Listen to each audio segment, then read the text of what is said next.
Unwilling Accomplice, or Nick Carter and the Mystery of the Society Burglar.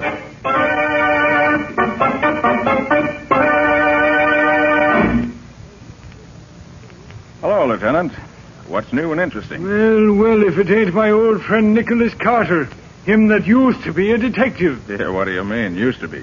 Sure, my boy, tell me, how does it feel to be old and retired? Oh, come now, Riley, I get it. You're a little peeved because I've turned down those few cases you've offered me lately. It's not a few separate cases, Nick. It's all been the same gang, I'm sure of it. They're the slickest bunch this department's ever been up against. We need your help, Nick. Look at this. Came over the wire only this morning. Another society robbery. Quite a haul. Yes, my boy, quite a haul. $75,000 in gems right out of the vault. What do you say now, Nick? Riley, I think you're right. Looks like the same hand in every job. Well, I suggest that for your criminal, you look for someone who's accepted in the homes of society. And is just about the greatest safecracker in the country as well. Oh, thank you, Nick. That's a very great help, I'm sure. Oh, I'm sorry, Riley, but really, I'm not interested. You know I don't take a case unless... Well, what in the name Wow, that was close. That stone missed you by inches. So, somebody's trying to bean me now, is it? Well, I'll fix that. Now, wait a minute, Riley.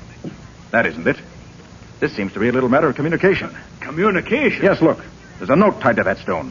Well, now, hand that over here. Here you are. Let's see what is...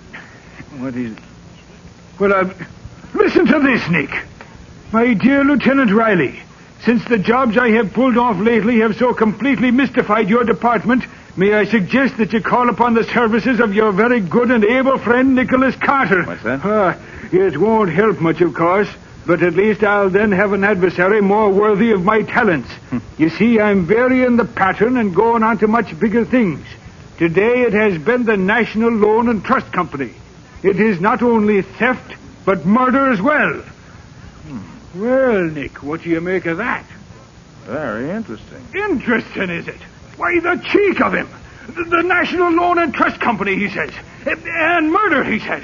We're dealing with a conceited maniac. Give me that phone. I'm going to check up on this. Unless it's now 5:30 on Saturday afternoon, Riley. I doubt that you'll find anyone at the bank.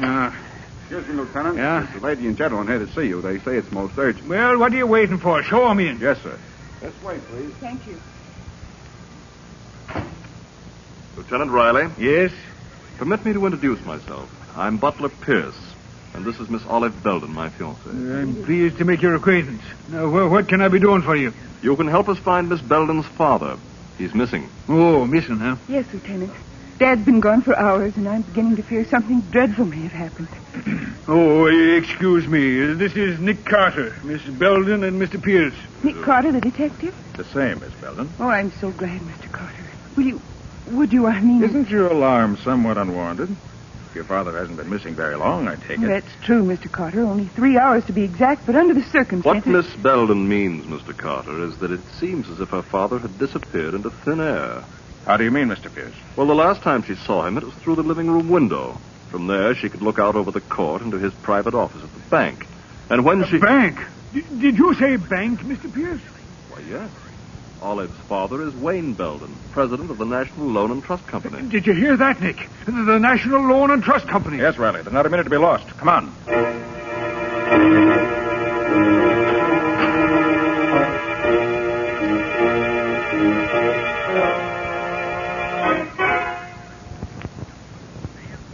Now, let me get this straight, Miss Belden. You say your father came into his private office here through that special passageway that leads from the house to the bank. That's right, Mr. Carter.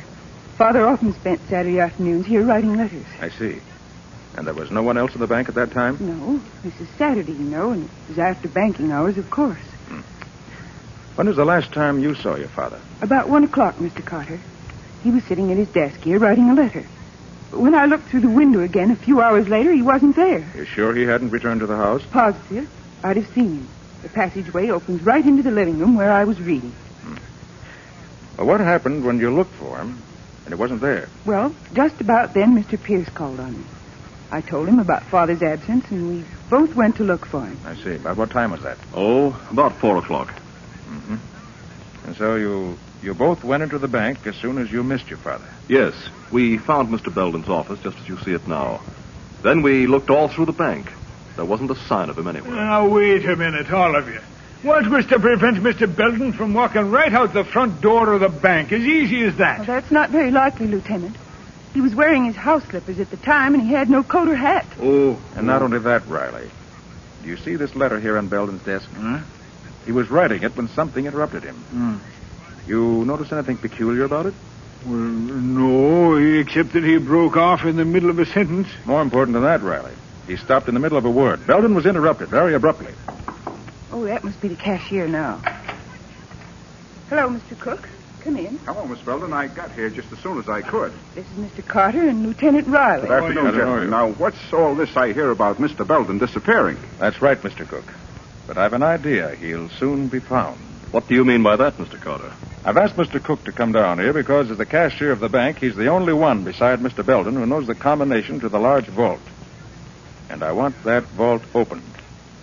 Immediately. But that's impossible, Mr. Carter. The large vault operates on a time lock. It can't be opened until 9 o'clock Monday morning. We can't wait that long. It must be open now. I'm sorry, Mr. Carter. That's impossible. Then I'll do it myself. But it's impossible, I tell you. Give me 1 hour and we'll see how impossible it is.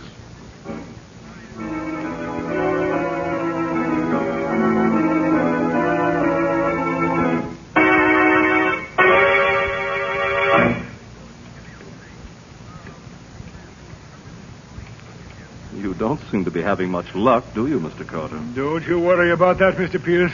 I never saw the lock yet that could keep its secrets from Nick Carter very long. But not that kind of lock, Lieutenant. Why, there isn't anybody in the world that could... By heavens, he did it. There we are, gentlemen. I told you so, Pierce. Riley. Huh? Look there. Yeah, what is it, Nick? There in the corner. His father! Yes, Miss Belden. Your father's been murdered.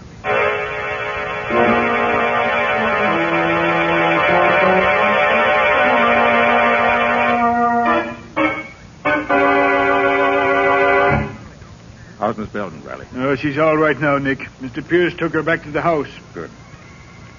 Well, Mr. Cook, have you finished examining the contents of the vault? Yes, Mr. Carter, and you were right. There has been a robbery. $50,000 is missing. Well, I'll be just as the note said, Nick. Remember? Theft and murder. Yes, Riley. But the theft, I'm sure, was just an afterthought. Mr. Cook, did Mr. Belden have any enemies? Why, not that I know of. What can you tell me about Mr. Pierce? What do you mean? Well, was he friendly with Mr. Belden? Oh, yes, quite. They were very good friends. They'd known each other for years. And was Mr. Pierce in the habit of visiting Mr. Belden in his office at the bank? Oh, yes, very often. He had an account here, a rather large one, I might add. Mr. Pierce, you know, is a very wealthy man. Indeed. Yes, sir. Hey, what's that you've got in your hand there, Nick? Oh, this. It's part of a cufflink, Riley, with a very interesting stain on it. A fresh blood stain. Well, where'd you find it, Nick? In the dead man's hand. But there was no blood on the body. He was done in by a crack on the skull. There was no bleeding. Exactly, Riley. It's undoubtedly the murderer's own blood. Probably tore his hand on the broken edge of the cufflink in the scuffle. Do you want me for anything else, Mr. Carter? Oh, no, thank you, Mr. Cook. That'll be all. Well, good day. Good day, sir. Oh, Mr. Cook, one more thing. Yes? Tell me, is Mr. Pierce in the habit of wearing his gloves indoors? His gloves? Why, no, never. But, wait. Come to think of it, he was wearing them just now. Wasn't he? Yes, he was. Well, thank you, Mr. Cook. Thank you very much.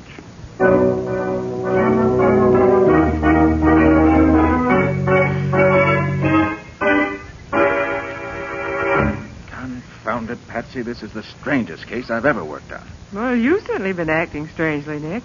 Pacing up and down, muttering to yourself. There just isn't a shred of evidence anywhere, Patsy. As far as I can see, no motive whatsoever. Yet I'm positive that Butler Pierce is our man, that he's not only the murderer of Wayne Belden, but is also the society robber that's been baffling the police for months now. But, Nick, he's a rich man. And Wayne Belden was one of his best friends. I know, Patsy, but it still adds up to Butler Pierce. Look, he was thoroughly familiar with the bank, thoroughly familiar with Wayne Belden's habits. He called at the Belden house after the crime had been committed. He wore his gloves indoors, which might have been to conceal a bad scratch from a broken cufflink. He arrived at police headquarters immediately after that stone had been thrown through the window. But, Nick, Miss Belden was with him when he called to see Riley. Surely you don't think he could have thrown that stone? No, Patsy. But his chauffeur could have. While they were entering the building, His chauffeur? Yes. It was he who set me thinking on this line originally. Well, what do you mean by that? Patsy, I got a good look at that chauffeur, and I'm sure I've seen him somewhere before, a long time ago. Oh. And he wasn't on the right side of the law either. Well, it all sounds like a big hunch to me, Nick. Yes, you're right, Patsy. It's just what it is. A big hunch. Although I have to admit your hunches are usually pretty good. Patsy, I feel so sure this hunch is right, I'm going to play it for all it's worth. Well, what are you going to do? I'm going to start playing it right now. Get Scubby for me. We're going calling on Mr. Butler Pierce.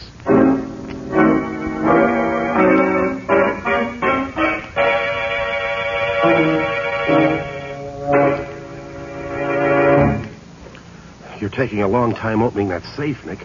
Well, it's a tough baby, Scubby. But I've almost got it now. Well, I sure hope so, Nick. I don't think Mr. Pierce would like to come home and find us here in his library. Well, at this stage, I grant you, that would be a trifle embarrassing. But when I get through... I did it. Now, let's see what we have here. No, not there. Scubby, look at this. Why, it's full of jewelry. And it's the real stuff. Yes. Unless I miss my bet, every piece of it will answer the description of some stolen gem. Well, let's see what else now. Uh-oh. What's that, Nick? What does it look like? It looks like a package of bills, and all big ones, too. Exactly what it is, Scubby. Let's see how much. 5, 10, Boy, look at those $1,000 bills. 20, 30, 40, 45, $50,000, Scubby, the exact amount stolen from the bank. Well, of course, it could be a coincidence, Nick. Yes, it could be, but I doubt it. This does it. Scubby, we don't have to speculate any further. No? This letter I found on the drawer here clears up everything. Listen to this. Yeah. Dear Butler, this is a warning to you to permit you to escape if you care to do so. I have definite proof that you're a thief, and on Monday morning I shall place that proof before the proper authorities. You have until that time to escape. Signed, Wayne Belden. Gosh, Nick. Yes, Scubby, gosh. And there we have the motive for Wayne Belden's murder. So your hunch was right after all, Nick. The rich Mr. Pierce is nothing but a thief. And a murderer, Scubby. Oh, well, look, Nick, you better get out of here. Scubby, it just came to me. What? Butler Pierce's chauffeur is really Jim Martin. I knew I'd seen him before. Jim Martin? I never heard of him, Nick. No, that was before your time. Oh. I tangled with him many years ago on the West Coast. One of the cleverest cracksmen in the business. He could open almost any safe I could. Oh, so that's it. He and Pierce have been working together. Yes. Pierce with the front and real brains, while Martin supplied the technical skills, so to speak. Oh, I see. Well, what now, Nick? Scubby? Yeah. I want you to clear out of here quick. Take Wayne Belden's letter with you. Mm-hmm. Get it to Lieutenant Riley immediately and tell him to pick up Jim Martin. Oh, well, what about Butler Pierce? Don't you worry about him, Scubby. I'm staying right here. I want to tackle Butler Pierce myself.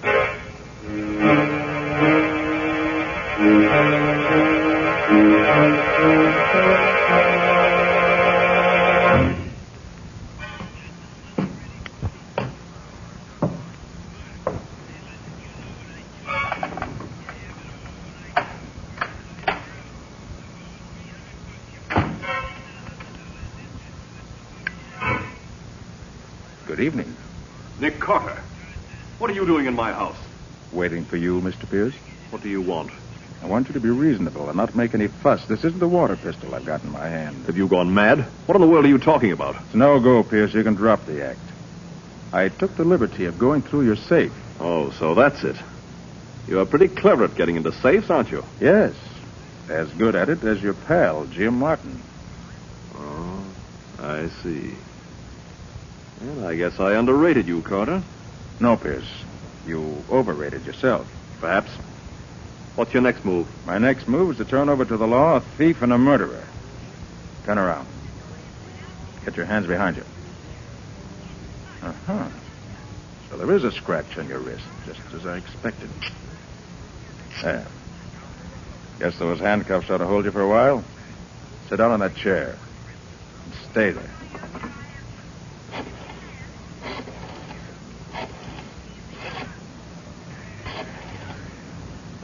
Police headquarters. Lieutenant Riley speaking. Oh, hello, Riley. This is Nick. Oh, yes, Nick. What is it? Riley, I got the murderer of Wayne Belden for you. Oh, you have, eh? Mhm. Good work. Who is it, Nick? Butler Pierce. Butler Pierce. Nick, are you sure you're not making a mistake? Quite sure. Scubby should be at my headquarters any minute now with all the proof you want. Where are you calling from, Nick? From Pierce's home. He's sitting in a chair right behind me with a pair of handcuffs on him. I'll expect you to... Nick, what is it? Hello!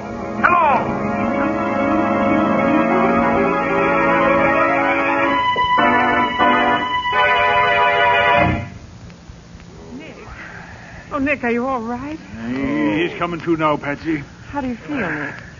Oh, I'm all right, I guess. Oh, brother, my head. Yeah, that was a nasty bump you got, my boy. Come on, take it easy, Nick. Here, give me your hand. I'll help you. Up you go, Nick. Easy. All right, now. Okay, can you stand up all right, boy? Yeah, I guess I'm okay now. What happened? Your guess is as good as mine, Patsy. All I know is that I had Butler Pierce in my hands, and now he's gone. No, that's too bad, Nick. Hey, look at the safe.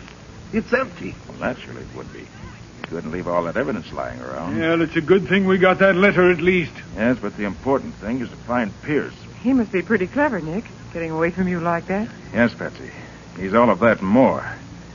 He got away this time, but I'll bring him to justice if it's the last thing I ever do.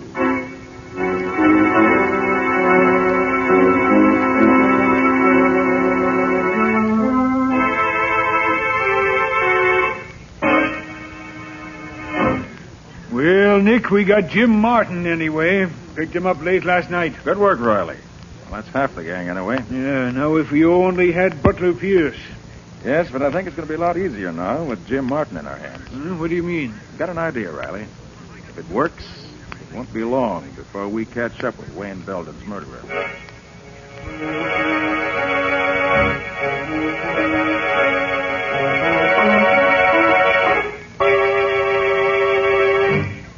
Well, Martin, we meet again.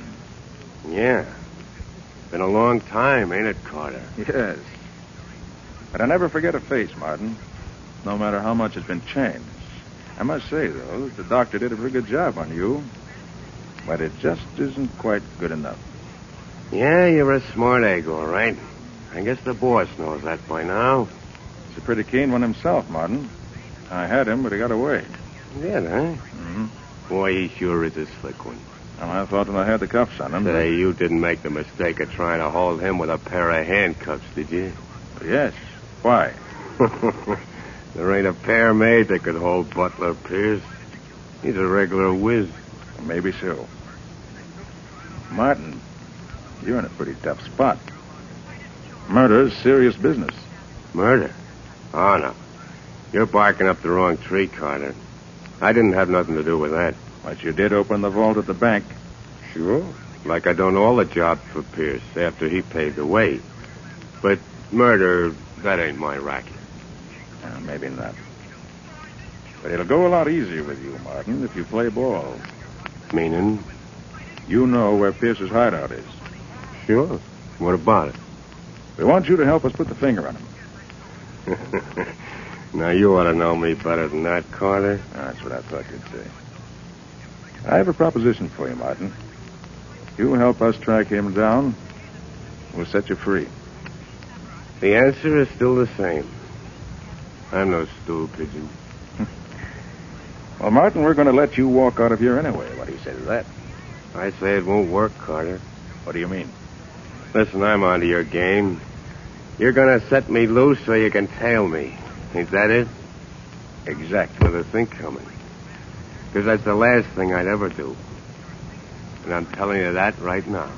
And yet, Martin, that's exactly what you're going to do. Lead us right to Butler Pierce. You must be off your nut. I wouldn't even try to go near him. In fact, I'd do everything I could to throw you off. I know that, Martin. And yet, in spite of yourself, you're going to help us catch Butler Pierce.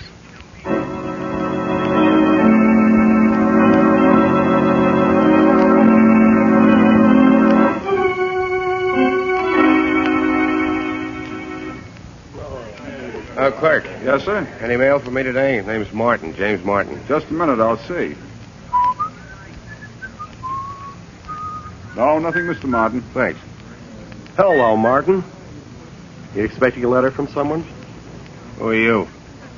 I'll give you one guess. That ought to be enough. Oh, you must be the guy that's following me. One of the guys, Martin. I'm Scubby Wilson. I work with Nick Carter. Ah, glad to see you. You know, I've been getting sort of anxious the last few days to know what you guys look like. Yes, I can understand that. Must have been quite a strain on you, knowing that you were being watched every minute of the day and not knowing who was doing the watching. Yeah, it was sort of getting me down a little. Well, that's what Mr. Carter was figuring on, I guess. Oh, yeah? Mm-hmm. A lot of good it's going to do him. You never know, Martin. Say, I can't figure this thing at all. Oh, you're not supposed to, Martin. No, you just keep on having a good time, that's all. You bet I will. And as for Nick Carter, you can tell him for me, whatever his scheme is, it ain't working, see? How do you know it isn't working? I haven't led you to Pierce yet, have I, pal? No, not yet. But you will. You're nuts, too. You're all nuts. Good night. Good night. Oh, but Martin, knowing Nick Carter as I do, I don't think we're the ones that are nuts.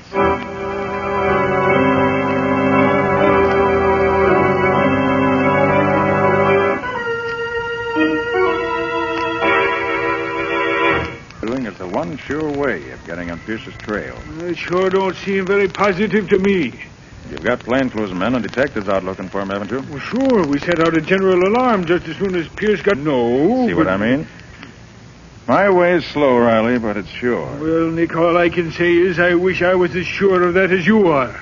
If we don't get Pierce this way, they're going to laugh me right out of the department. Using up valuable men and time, just keeping an eye on his counter that should be behind bars this very second. He will be, Riley. Just as soon as we get Pierce, too. To keep him company. Police headquarters, Lieutenant Riley speaking. Yeah, he's here. For you, Nick. Yeah. Thanks, Riley. Oh? Oh, yes, Scubby. Yeah? Oh, you did it. Okay, that's fine, Scubby.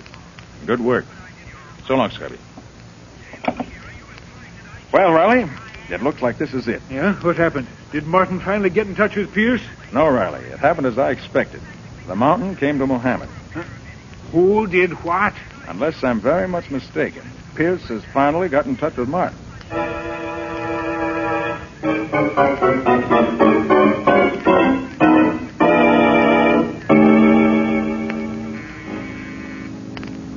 Oh, is it? It's me, Jim. Oh? Don't you recognize my voice? Hello, Jimmy. Wow. Who are you? May I come in? Look, lady, I'm afraid there's some mistake. You got the wrong party. There's no mistake, Martin. Holy Mac, it's you, Pierce. Yes, it's me. Gosh, boss, I've seen most of your disguises, but this beats them all. You really look like a woman. Thanks. Hey, you shouldn't have come here, though, boss. It's dangerous. Yes, Martin, very dangerous. For you? What do you mean, boss? I don't like a squealer, Martin. A squealer? Me? Hey, you got this all wrong. Have I? I never ratted on anyone, boss. I wouldn't start now. Not even to save your own neck?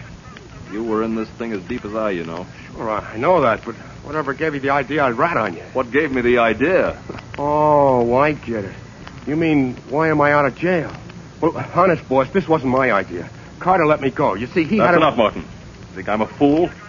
Let you go, huh? Just like that. Well, I won't be so generous, stool pigeon. Hey, what are you doing, boss? No, you ain't gonna use that gat on me. Guess again, squealer. You're making a mistake, boss. Please, you gotta listen to me. Let me tell you how it happened. No, Martin, you listen to me and I'll tell you. Carter didn't have a thing on me. Not a thing, do you understand? Yeah, sure. Then he spotted your ugly mug and put two and two together. I didn't think anybody'd recognize that pan of yours anymore, but somehow Carter did. So he had you picked up. And what he got out of you must have been plenty. I swear to you. Shut up. Why else would Carter have let you go? I don't know. I'll tell you why. Because you spilled the works, Martin. Spilled the works and got your freedom for it. No, that ain't why they let me go. It was all a scheme they had. What are you talking about? Sure, boss. They told me they'd let me go if I steered them to the hideout. But I wouldn't do it. Not me. No, so they let you out anyway. Yeah, that's it. Okay, squealer, I've heard enough. No, boss, no. Great shooting, Nick. You knocked the gun right out of his hand. Nick Carter. Yes, Mr. Butler Pierce. We meet again. You all right, Martin? Yeah, I guess so, but You didn't get here any too soon. Oh, so I was right, you rat. You were expecting him, Relax, huh? Pierce, relax. Martin wasn't expecting anyone. He played square with you right along. Yes? Then what was he doing on the loose? Just a temporary arrangement, Pierce. It was a trap we set for you. And you obliged us by walking right into it. Very clever of you, Carter. Not at all. You see, Mr. Pierce, I based my plan on the belief that at bottom you were not so clever. Really? And how do you mean that? Because instead of doing the really clever thing, getting as far away from you as you possibly could, I felt sure that your personal vanity would lead you to expose yourself to almost any risk in order to get the man you thought had betrayed you. All gangsters react that way. You can hardly consider me a gangster, Mr. Carter. At heart, that's exactly what you are. And that's what I counted on. So you had it all figured out? Yes. I also counted on your pal Martin doing exactly as he did. After we let him go, he laid low for a while. He was afraid of what we were going to do. But after a few days of that, he got bored doing nothing, just as I figured he would.